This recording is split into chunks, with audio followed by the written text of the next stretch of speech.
11 مارچ 1948 کا دن تھا۔ ایک جلوس وزیر اعظم بنگال خواجہ نظم الدین کے گھر کی طرف بڑھ رہا تھا۔ جلوس کا مطالبہ تھا کہ بنگلہ زبان کو پاکستان کی قومی زبان قرار دیا جائے۔ ان کو اس بات کا بھی غصہ تھا کہ پاکستان میں جو سکے اور ٹکٹس چھاپے جا رہے ہیں وہ بنگلہ زبان میں نہیں بلکہ اردو زبان میں ہیں۔ اور پھر اس جلوس کو روکنے کی کوشش کی گئی پر وہ لوگ رکے نہیں۔ وہ آگے بڑھتے گئے۔ جب وہ لوگ رکے نہیں تو پولیس ان پر ٹوٹ پڑی۔ وہاں بہت سے لوگ زخمی ہوئے۔ زخمیوں میں ایک شخص وہ بھی تھا جو جلوس کی قیادت کر رہا تھا۔ یہ شخص کوئی اور نہیں بلکہ وہی شخص ہے جس نے 1940 میں قیام پاکستان کی قرارداد پیش کی تھی۔ ان کا نام تھا شیر بنگلہ مولوی عبدالقاسم فضل الحق عرف AK فضل الحق۔ 1948 میں چٹاگان سے کوئٹہ تک ایک ہی بحث تھی کہ پاکستان کی قومی زبان اردو ہوگی یا بنگلہ یا پھر دونوں۔ 1948 میں عوام سے بات کرنے کے لیے بانی پاکستان محمد علی جناح ڈھاکہ آئے۔ ان کے سامنے ان کے چاہنے والوں کا سمندر بیٹھا تھا۔ سب کے ذہن میں ایک ہی سوال تھا کہ ڈھاکہ کی زبان کون سی ہوگی۔ اس جلسے میں ایسا کیا ہوا کہ زبان سے شروع ہونے والا یہ مسئلہ دنیا کی اسلامی ریاست کو آخر دو حصوں میں کیوں تقسیم کر گیا، اور وہ بھی کچھ ایسے کہ نفرت کی لکیر سے آج بھی آنچ آتی ہے۔ 1971 کی آخر اندرونی کہانی کیا ہے؟ 21 مارچ 1948 ریس کورس میدان ڈھاکہ میں ایک دان پان سا شخص سٹیج پہ کھڑا باوقار انداز میں تقریر کر رہا تھا۔ وہ کوئی اور نہیں بانی پاکستان محمد علی جناح تھے۔ انہوں نے بنگالی عوام کو اس کی قربانی اور جدوجہد آزادی پر مبارکباد پیش کی۔ پھر آئے وہ اصل سوال کے جواب کی طرف۔ انہوں نے دو ٹوک انداز میں کہا کہ پاکستان کی قومی زبان صرف اور صرف اردو ہونی چاہیے، کوئی اور دوسری زبان نہیں۔ اس کے لیے انہوں نے دلیل یہ دی کہ کوئی بھی قوم اس وقت تک ترقی نہیں کر سکتی جب تک اس کی ایک ہی زبان نہ ہو۔ بنگلہ زبان کو بنگال کی قومی زبان تحریر کرنے کے لیے وہاں کی عوام غور کرے، اور کہا مناسب وقت یعنی آئین بنائے اور اس بات کا فیصلہ کیا جائے۔ بنگالی عوام قائد اعظم کی بہت عزت کرتے تھے، اس لیے تقریر کے بعد زبان کے معاملے میں کچھ دیر کے لیے خاموشی چھا گئی۔ Very clear to you, leave no doubt that the state language of Pakistan is going to be Urdu and no other language.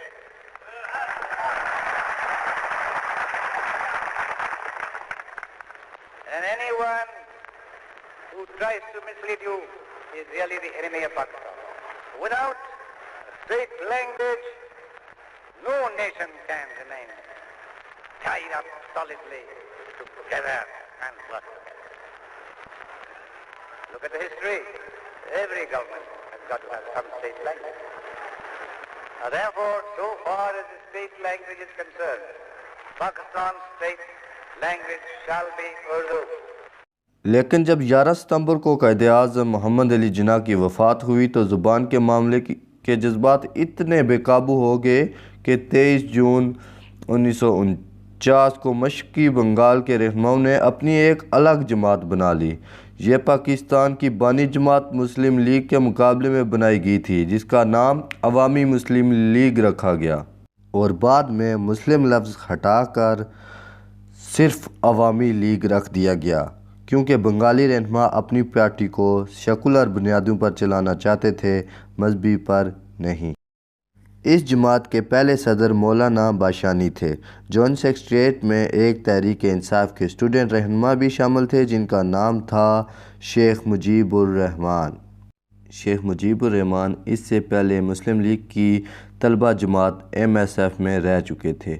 ان کے سیاسی استاد حسین شہید سہروردی تھے، جو تقسیم ہند سے پہلے بنگال کے وزیر اعلیٰ جسے وزیر اعظم بھی کہا جاتا ہے وہ رہ چکے تھے، لیکن قیام پاکستان میں انہوں نے مسلم لیگ چھوڑ دی، اور جب عوامی لیگ بنی تو وہ بھی اس کا حصہ بن گئے۔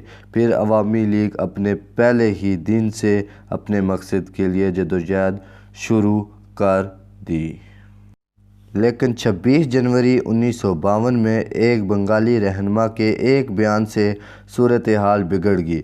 ہوا کچھ یوں کہ 26 جنوری 1952 کو پاکستان کے وزیر اعظم خواجہ نظام الدین، جو کہ خود بھی ایک بنگالی رہنما تھے، انہوں نے اعلان کیا کہ پاکستان کی سرکاری زبان اردو ہی ہونی چاہیے۔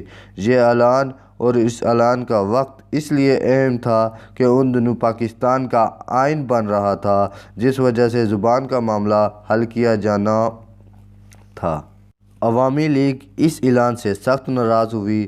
اس کے فوراً بعد مشرقی پاکستان میں احتجاج شروع ہو گئے۔ عوامی لیگ ان سب کو لیڈ کر رہی تھی۔ ان مظاہروں کو روکنے کے لیے 20 فروری 1952 کو ڈھاکہ میں دفعہ 144 نافذ کر دی گئی، یعنی کہ 4 سے زیادہ آدمی ایک ساتھ جمع نہیں ہو سکتے۔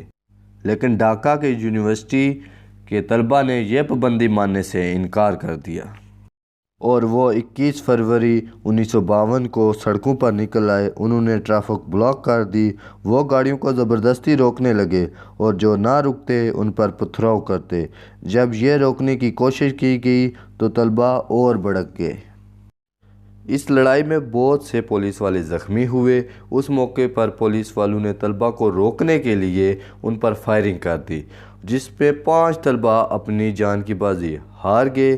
طلباء خاموش تو ہو گئے، پر پورے پاکستان میں یہ بات پھیل گئی کہ بنگلہ زبان کے لیے 5 طلباء نے اپنی جان دے دی۔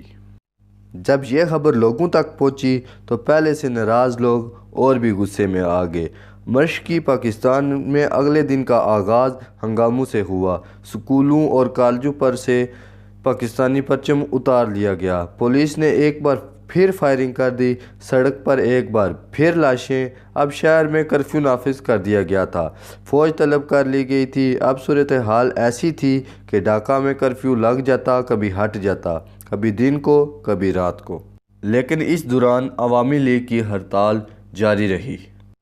عوامی لیگ نے 23 فروری کو ڈھاکہ میں ہڑتال کا اعلان کیا۔ یہ ہڑتال بھی ہوئی اور فوج بھی گشت کرتی رہی۔ اس طوفان کا مرکز ڈھاکہ یونیورسٹی تھی، اس لیے ڈھاکہ یونیورسٹی کو کچھ دن کے لیے مکمل بند کر دیا گیا۔ ڈھاکہ یونیورسٹی کو بند کرنے سے وقتی طور کے فسادات تو کم ہو گئے، لیکن عوامی لیگ کو جب مقبولیت مل گئی تھی، اس کا فائدہ اس کے 2 برس بعد صوبائی الیکشن میں ہوا۔ مارچ 1954 میں مشرقی بنگال صوبائی اسمبلی ووٹنگ ہوئی۔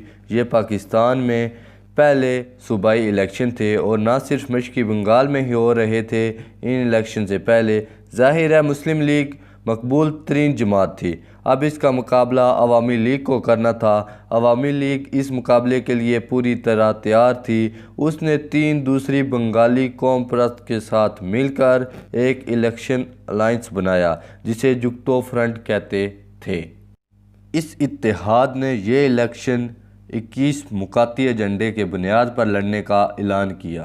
ان کا کہنا یہ تھا کہ مشرقی بنگال کو خود مختاری دے دی جائے اور دوسری بات یہ کہ بنگلہ زبان کو قومی زبان کا درجہ دے دیا جائے۔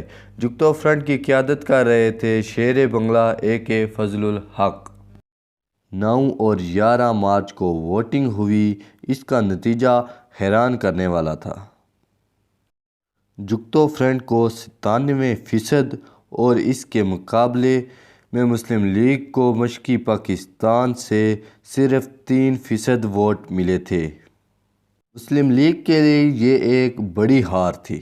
جگتو فرنٹ کے ایک نوجوان رہنما خلیق الرحمن نے، جو طالب علم تھے، انہوں نے مسلم لیگ کے وزیر اعلیٰ مشرقی بنگال نور الامین کو انہی کے حلقے میں سے ہرا دیا اور وہ بھی بڑے مارجن سے۔ جگتو فرنٹ مشرقی بنگال میں جیتا تو اب ان کے وزیر اعلیٰ بنے شیر بنگلہ اے.کے. فضل الحق۔ لیکن اس فتح کا ایک اور خوشگوار نتیجہ یہ نکلا کہ بنگالیوں کا ایک بہت بڑا مطالبہ بھی مان لیا گیا۔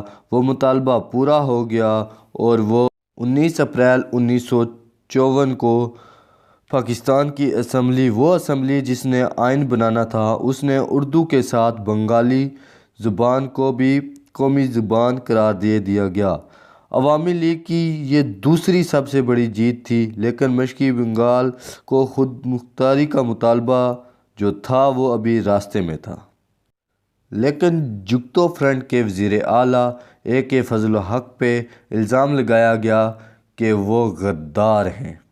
ہوا کچھ یوں تھا کہ انہوں نے امریکی اخبار کو ایک انٹرویو دیا تھا۔ اس انٹرویو میں انہوں نے کہا تھا کہ میں بنگال کو پاکستان سے الگ کرنا چاہتا ہوں۔ اگرچہ مولوی فضل الحق نے اس بیان سے صاف انکار کر دیا، لیکن مقامی اخبارات نے ان کے خلاف غداری کے الزام لگانا بند نہ کیے۔ ان حالات میں 23 مئی 1954 کو جنرل گورنر غلام محمد AK فضل الحق کی حکومت کو برطرف کر کے گورنر راج نافذ کر دیا۔ بنگال کے ہی تعلق رکھنے والے اسکندر مرزا مشرقی بنگال کے گورنر بنا دیے گئے۔ مشرقی پاکستان میں ایئر فورس کے طیاروں سے پرچیاں گرائی گئی جن پہ لکھا تھا کہ مولوی فضل الحق ملک توڑنا چاہتے تھے، اس لیے ان کی حکومت کو ہٹا دیا گیا ہے۔ پاکستان کی پہلی حکومت جسے بہت بڑا عوامی سپورٹ ملا تھا، جس نے 97% ووٹ لیے تھے، اسے 2 ماہ سے بھی کم وقت میں غداری کے الزامات لگا کر گھر بھیج دیا گیا۔ وہ رہنما جس نے پاکستان میں قرارداد پیش کی تھی، اسے غدار کہہ کے گھر میں نظر بند کر دیا گیا۔ اس کے بعد جگتو فرنٹ کے 659 لیڈر اور ورکرز کو گرفتار کر لیا گیا، اور گرفتار ہونے والوں میں جوائنٹ منسٹریٹ شیخ مجیب الرحمان بھی شامل تھے۔ حسین شہید سہروردی کی وفات کے بعد عوامی لیگ کے صدر بنے شیخ مجیب الرحمان۔ اب پاکستان کا مستقبل ان کے ہاتھ میں آ گیا تھا۔ 1971 کی جنگ کے 1 سال پہلے بھارت نے مشرقی پاکستان پر حملہ کر کے سینکڑوں بنگالیوں کو قتل کر دیا، لیکن کیوں؟ 1971 کے ہنگاموں سے مہینوں پہلے لاکھوں بنگالی کس وجہ سے جان کی بازی ہار گئے تھے؟ اور آئین اس وقت کس نے اور کیوں کہا کہ اور بھی 10 لاکھ بنگالیوں کو جان دینی پڑی تو وہ دیں گے؟ یہ ساری تفصیلات جانیں 1971 میں کیا ہوا تھا قسط نمبر 2 میں، episode number 2 what happened in 1971۔ Video اچھی لگی ہو تو ہماری ویڈیو کو لائک کریں۔ اگر آپ نے ہمارا یہ چینل سبسکرائب نہیں کیا تو سبسکرائب کریں۔ تھینک یو ویری مچ، ملتے ہیں اگلی ویڈیو میں۔